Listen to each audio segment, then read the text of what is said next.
the greasers, and we have the socials.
Welcome to the registration process for your junior and senior year.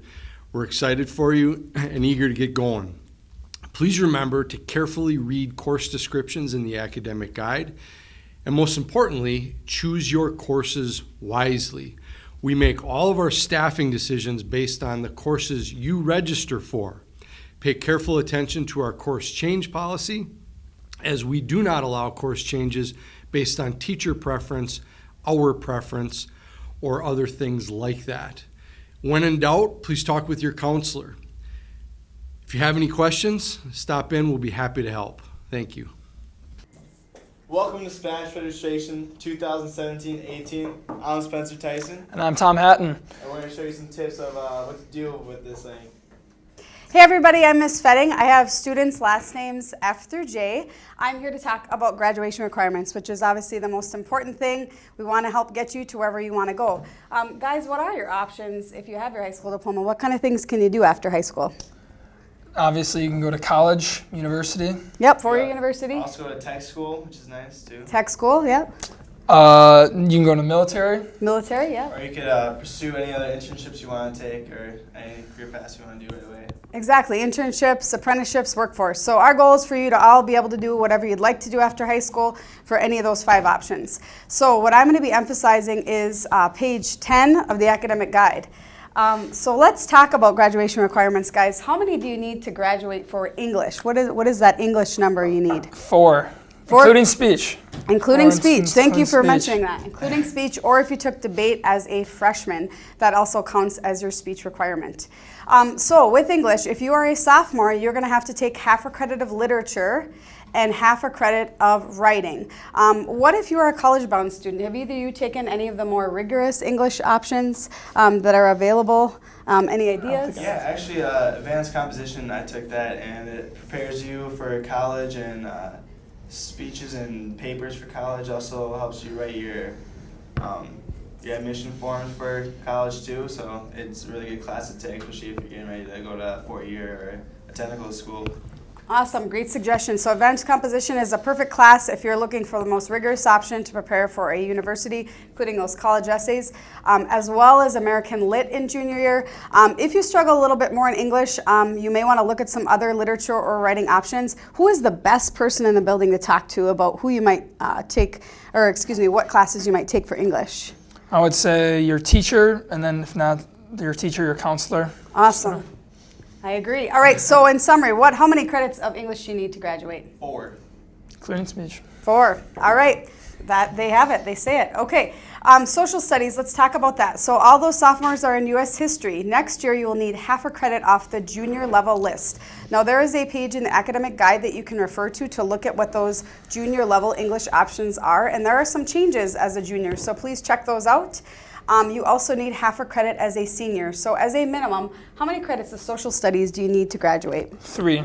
3. 3 credits. And what do you think, what might a 4-year university say in the event that a student wants to pursue that? Do you think they might want 3 or possibly more than 3? Probably more, just so they're prepared once they do take social study classes in college, that they don't have a year off.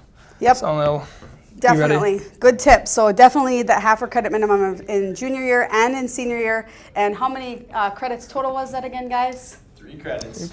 3 credits as a minimum. Awesome. Okay, moving down to math. This is an important one. You need 3 credits of math, and that's for all students. What if I wanted to go to a 4-year university, which some students are interested in? Do you guys know what the 3 absolute must-have math classes are for a 4-year university? say geometry, pre-calc, algebra 2. Good. Yeah, you're pretty close. All right. So the pre-calc is not required, but it is recommended. It's algebra 1. Geometry, and algebra 2. Algebra 1. Okay. With that being said, for those of you that might not be able to get to that route, please talk to your counselor or math teacher. There's always a backdoor route to get to where you want to go. But either way, you need how many credits of math to graduate? 3. 3. Awesome. Okay, moving down to science.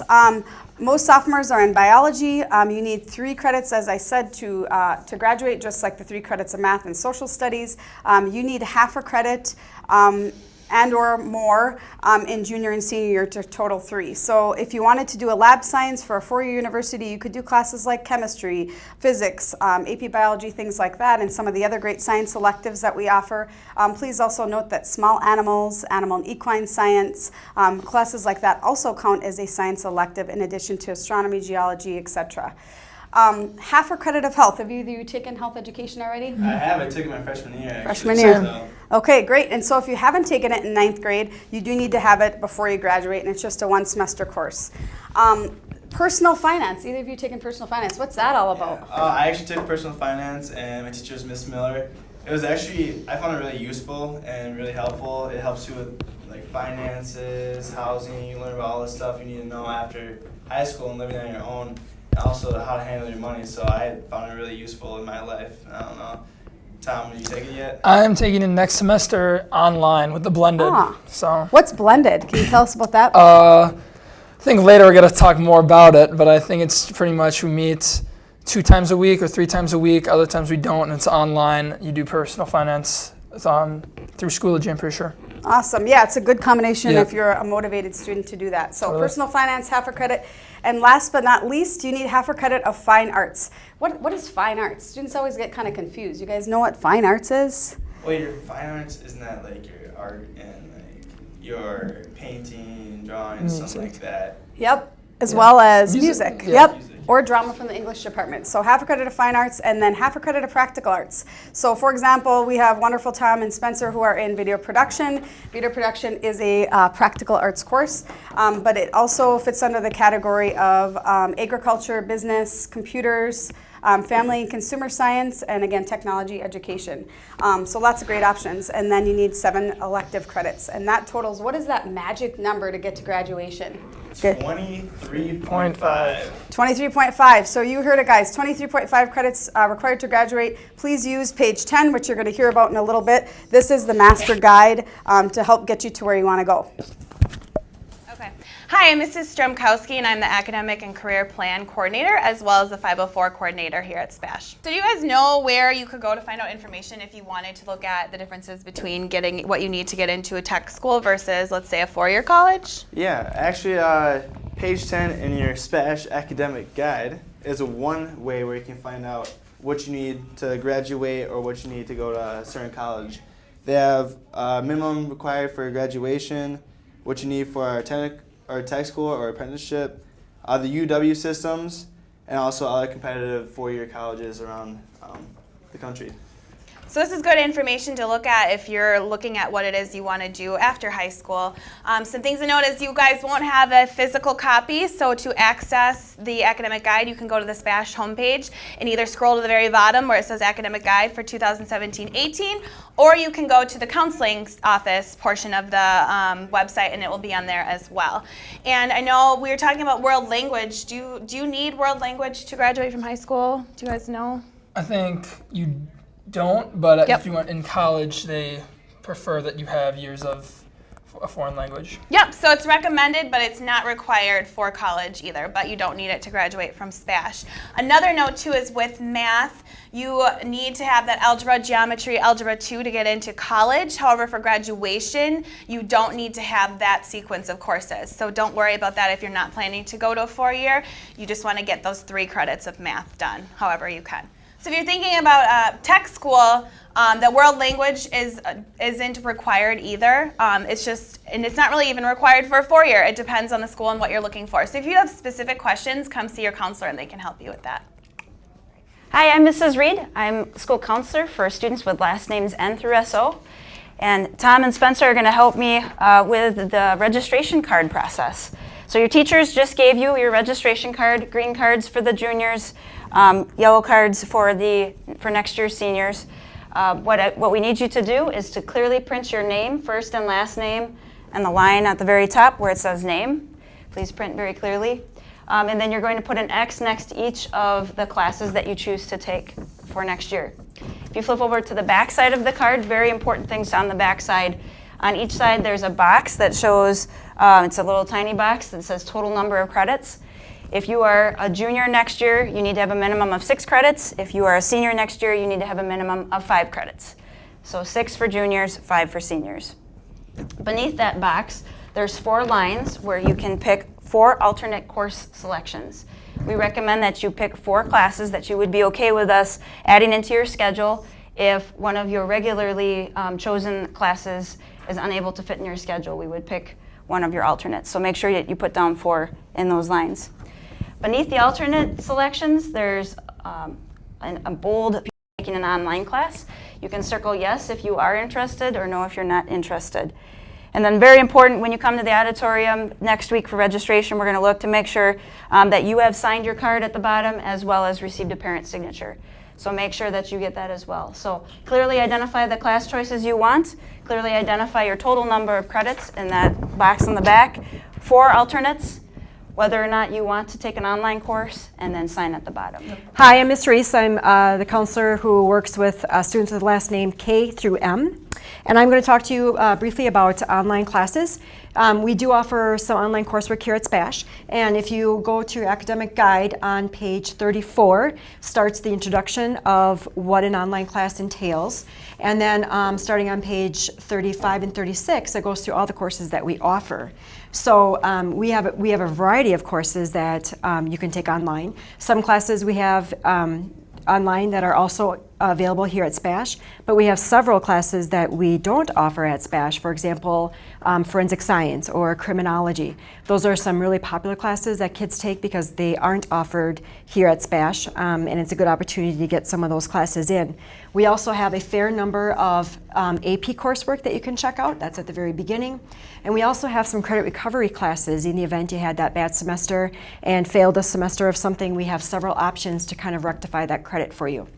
And going back to page 34, there are some very helpful hints for you on how to select an online class, but there are some pretty good rules, I guess, that you would want to follow if you're going to take an online class. What do you think would be a good strategy if you were going to take an online class? Well, if I was going to take an online class, I know I definitely have to be mature about it, and stick to it. I know I'd have to be motivated and keep on going back and not forgetting about it. And I know I definitely need to manage my time, so time management is also another thing that I definitely need to succeed in an online class. Yes, absolutely. Those 3 M's are extremely important, and that will keep you going and will make you successful in that class. Have you taken an online class before? This next semester, I'm taking personal finance blended. So half the time I'm doing it online, half the time I'm meeting with Mr. G in his classroom. Okay. So, yeah. So there are lots of opportunities and ways to get classes in that you really want to get in. But please make sure that if you are thinking about an online class, make sure you read over page 34 very carefully in your academic guide, and it'll explain to you the process. And you can actually start submitting the application online as early as this semester to sign one up for next year. So if you have questions, make sure you look at your academic guide and talk to your school counselor. Hello everyone, I'm Miss Tewinkle. I work with students with the last names A through E. And now that you have, all the hard work done, you picked out your courses, you're ready to register, I wanted to let you know the schedule for next week when you come meet with your school counselor in the auditorium. So listen up to what day you will be meeting with your counselor in the auditorium. Incoming seniors, you will be on February 6th if your last name starts with K through Z. Incoming juniors, K through Z, will be meeting on February 7th. Incoming seniors with the last names A through J will be on February 8th. And incoming juniors with the last names A through J will be on February 9th. And we're going to run those during periods 1, 2, 3, 4, and 7, so not the lunch hours. So, Ms. Tewinkle, I know what day I'm on, but how do I find out which hour I go? Great question. They will be posted in the counseling office and the North office, so you can find your name and what hour you will be registering. Sweet. Also, I have a question. What do you need to bring to the auditorium when you're registering? Perfect. So you need to bring your registration card, your laptops, and make sure that your card is signed by you and a parent. You got your alternates in there, and be ready to log on to Career Cruising with your counselor. Don't be afraid to start entering courses into Career Cruising, just you cannot submit it until your counselor checks off on there. Remember to review the academic guide for any course descriptions or requirements for what you'd like to do after high school. So I asked you how I know what hour I have to go, but what happens if I don't decide to show up?